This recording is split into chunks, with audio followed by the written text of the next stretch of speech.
Haunted college. हम सभी के ये कहानी है कबीर की। 19 साल का कबीर कोटा से दिल्ली आया था saint Michael's institute of technology में इंजीनियरिंग करने। और इस कॉलेज का रूल था कि सारे स्टूडेंट्स को कैंपस के हॉस्टल में रहना होगा। कबीर अपने एडमिशन को लेकर बहुत खुश था। इनफैक्ट वो अपने घर से कॉलेज जाने वाला पहला लड़का था। और जिस चीज का वो सबसे ज्यादा इंतजार कर रहा था वो थी फ्रेशर्स नाइट। सब इस रात के लिए बहुत एक्साइटेड थे और ट्रेडिशन के हिसाब से सबको अपने साथ एक डांस पार्टनर लेकर आना था। कबीर की इससे पहले कोई गर्लफ्रेंड नहीं रही थी और उसने आज तक किसी भी लड़की को डेट के लिए नहीं पूछा था। लेकिन फ्रेशर्स नाइट के लिए उसके दिल में कोई थी, रागनी। रागनी कॉलेज की सबसे सुंदर लड़कियों में से एक थी, जिसे कॉलेज के पहले दिन देखते ही कबीर को उससे प्यार हो गया था। कबीर ने हिम्मत करके रागनी को फ्रेशर्स नाइट के लिए पूछा और रागनी ने मुस्कुराते हुए हाँ भी कह दिया। रागनी ने कबीर से उसे शाम को पिक करने को कहा। ये सुनकर कबीर की खुशी का कोई ठिकाना नहीं रहा और वो शाम को टाइम से पहले ही रागनी के हॉस्टल के बाहर पहुंच गया। उसे वहाँ रागनी मिली तो सही, लेकिन वो अकेली नहीं थी। उसके साथ उनका कॉलेज सीनियर विराज और उसके कुछ दोस्त भी थे। कबीर के आते ही विराज उसको कॉलर से पकड़कर मारने लगा और बस यही कहता रहा कि फर्स्ट ईयर होकर उसमें इतनी हिम्मत कहाँ से आ गई कि उसने विराज की गर्लफ्रेंड रागनी को फ्रेशर्स नाइट के लिए पूछ लिया। उस दिन विराज और उसके दोस्तों ने उस मासूम से कबीर को बहुत मारा। जैसे जैसे वक्त बीता, विराज और उसके दोस्तों ने कबीर का जीना हराम कर दिया। वो उसे जहाँ देखते वहीं तंग करने लगते और पूरी रात उसके हॉस्टल रूम के बाहर शोर मचाते, उसे मेंटली टॉर्चर करते।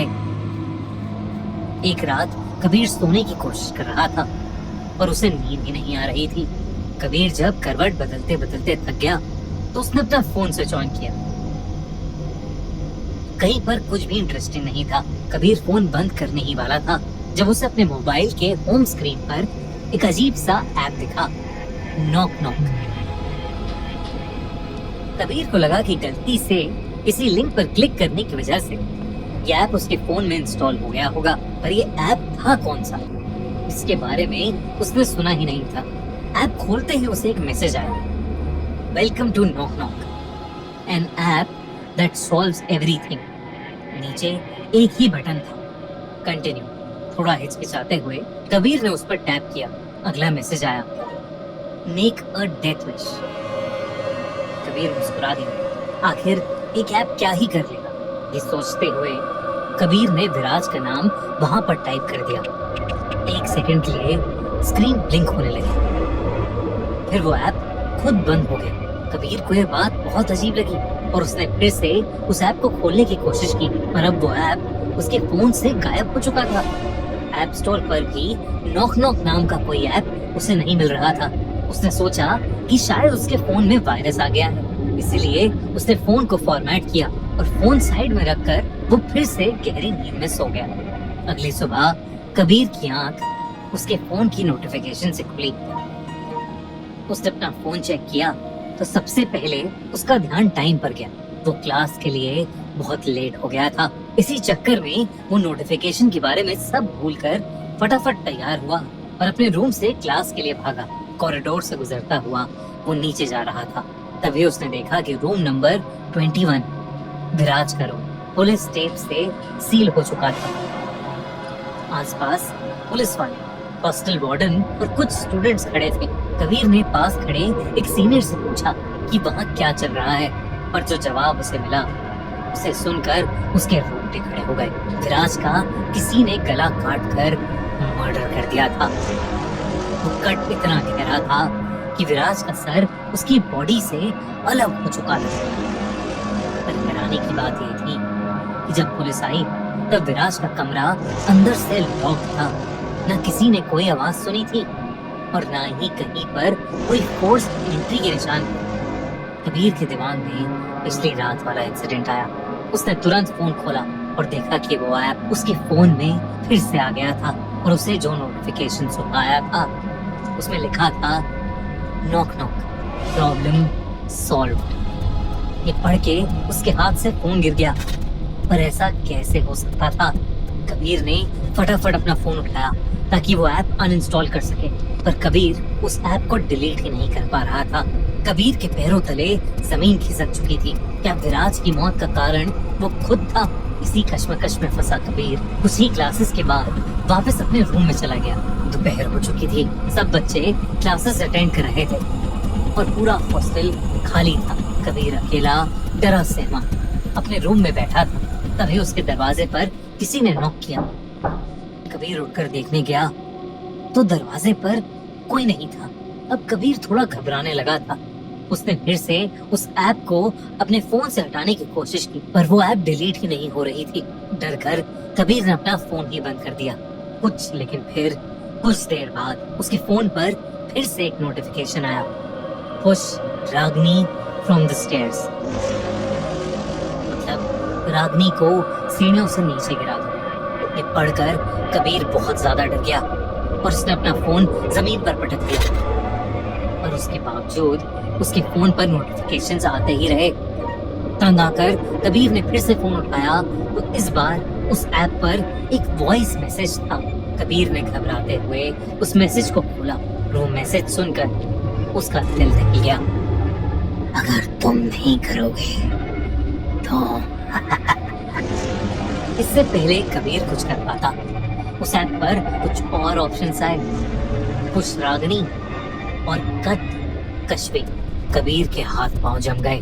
कश्वी तो उसकी छोटी बहन का नाम था। अचानक उसे ऐसा महसूस हुआ जैसे कोई उसके ठीक पीछे खड़ा है। उसकी गर्म सांसें कबीर को अपनी गर्दन पर महसूस हो रही थी। कबीर के अंदर इतनी हिम्मत नहीं थी कि वो मुड़कर देख सके, और तभी उसके कान में वही वॉइस नोट वाली आवाज आई, किसी को तो चूज करना पड़ेगा। अब कबीर समझ गया था कि अगर वो रागनी वाला ऑप्शन चूज नहीं करेगा तो उसकी बहन कश्वी को अपनी जान से हाथ धोना पड़ेगा।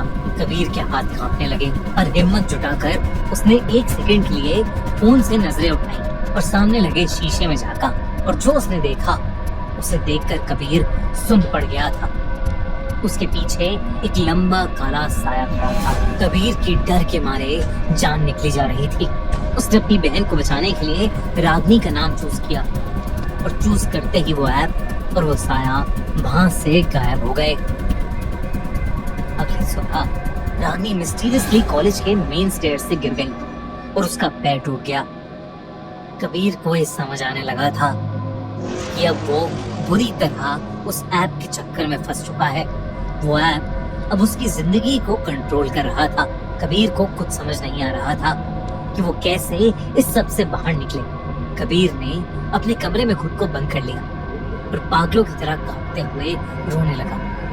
और तभी उसके फोन पर फिर से एक नोटिफिकेशन आया, पर इस बार कबीर ने अपने फोन को खोलने की बजाय उसे पूरी तरह से तोड़ दिया। उस दिन के बाद अगर उसे किसी से भी बात करनी थी तो वो हॉस्टल का लैंडलाइन यूज करता। अगले कुछ दिन कबीर के लिए बहुत शांत गुजरे, लेकिन फिर एक दिन अपनी क्लासेस अटेंड करने के बाद कबीर ने अपने घर पर बात करने के लिए लैंडलाइन से फोन मिलाया।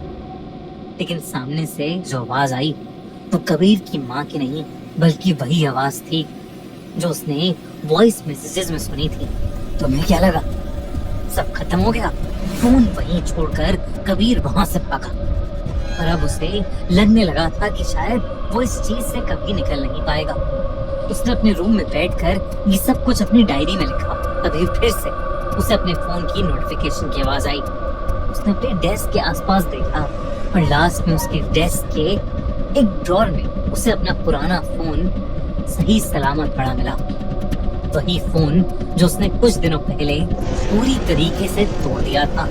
अब उसने मान लिया था कि वो ये सब कुछ खत्म करके रखेगा। इस बार नोटबुक ऐप पर लिखा था, cut the brakes of principal's car, यानी प्रिंसिपल की गाड़ी के ब्रेक्स काट दो।